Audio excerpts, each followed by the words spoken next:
On. Hello, everybody. This is John Matheson with video number 7. And this one is about fatal character flaws that you have that just prevent you from succeeding in business. Absolutely fatal character flaws, or should I say, personality traits. I think that's what we say now for character flaws. Personality traits of people who don't succeed in business and who never succeed in business. And in fact, they are most people who are out there. If you talk about your business idea to your friends, they'll probably give you every excuse in the world why you shouldn't do it. If there's a possibility that you could elevate your life through a successful business and leave them in the dust, they're going to lose you, right? They want to keep you with them. Sometimes you got to leave people behind. You know what the good Lord said about even your family. You might have to leave behind. If you're going to move forward and do your own business and probably hire some people and provide some good stuff for a lot of people, you're taking a step. And so, one of the character flaws of a person who's trying to get into business is talking about their business to all the wrong people. The people you should be talking about your new business idea about is to other business people who have succeeded. And if you're good and you're nice, you will actually find that a lot of them are quite happy to talk to you about how to succeed, because they're quite happy to have more people like them, just as much as the losers are quite happy to keep the people like them. You see what I mean? So it's a social thing. You're just moving from one social group to another. That's all. So another personality trait of failing business person is not willing to lead by serving. You have to serve to lead. You have to show by example. You have to be willing to jump in there and do what needs to be done, even if your help is busy doing something else. You have to be willing to clean the toilets yourself. Right? If there's nobody else to clean the toilets, you've got to clean the toilets yourself. And you've got to lead by serving, and you've got to be able to lower yourself to the lowest job in whatever you want to do and do it with a smile on your face. So,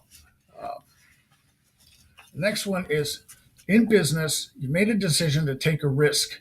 You can't have an irrational need for guarantees, right?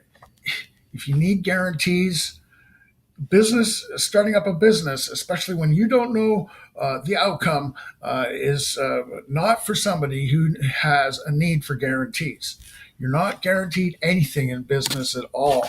You're in a risky situation, and you have to understand that. This is worst. Lazy. Lazy is definitely a personality trait of somebody who is never going to succeed in business.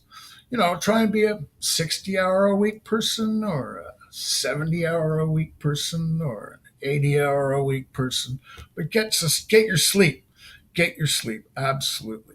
No question about that. But if you're lazy, you'll never succeed. Never succeed. These are some older ones: impatience, intemperance, and ignorance. And sometimes business requires patience. Yeah, maybe it'll take 10 days for the decorators to get in to get your store ready. You got to figure something else what to do. You've got to maybe even go for a walk. Don't be impatient. Intemperance, well, that's keeping an even keel, some emotional control, not repression, but control, calm down. And ignorance. If you're ignorant, they'll take your money in milliseconds. Milliseconds. Oh yeah, they'll see you coming. Thinking that you have the Midas touch of your kind and generous self-made grandfather. Mm. Oh, he was so kind and generous to you because you were his grandson. You were his granddaughter.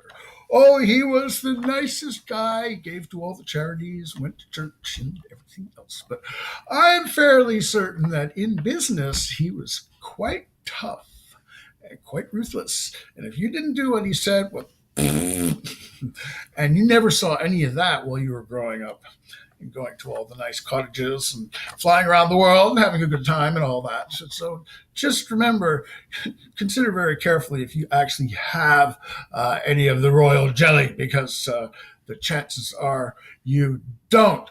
So if you are going to start up a business and you're in that privileged situation, pretend that you have nothing. Don't put any money into it. See if it works on its own. Assume nothing. Don't risk a cent. Maybe you could, instead of blowing the money on that, take another trip somewhere. Like, why bother, right? If it doesn't work for a few little actions that you very well know how to do, don't bother with it. Don't bother with it.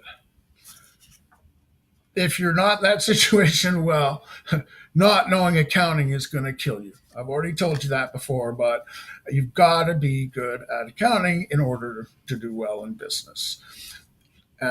Talking to your loser friends who are desperate for you to fail, we've already said that. Not willing to say, I don't know, or I didn't think about that. Well, thanks for bringing that up. Oh, dear. What am I going to do about that? Well, I was actually working in one place. 3 guys left. They hired me to replace them.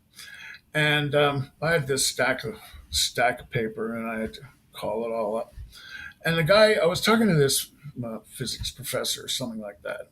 I had, it's quite a good leap. And he asked me something. I said, I don't know. He said, what? I said, I don't know.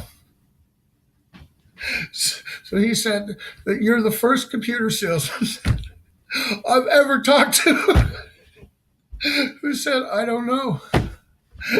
We got the deal. So saying you don't know will get you a lot of sales sometimes because, oh, yeah, I know the guy, but just hold on a minute. Put him on hold, call up the other guy. Hey, what's that? Blah, blah, blah. I'm going to write it down and call him back. So yeah, no, I don't know, but I think I know somebody who does know the answer. And well, let me find out what that is. And I think I can do that while I got you on hold. Is that all right? Oh, wow. Yeah, okay. Yeah, well, he said, and oh, yeah, he knows. That's how it works. So that's say you don't know. If you don't know, because if you're trying to do something and you say something trying to replace the fact that you don't know, anyone who's got any brains, you're, you're gone next.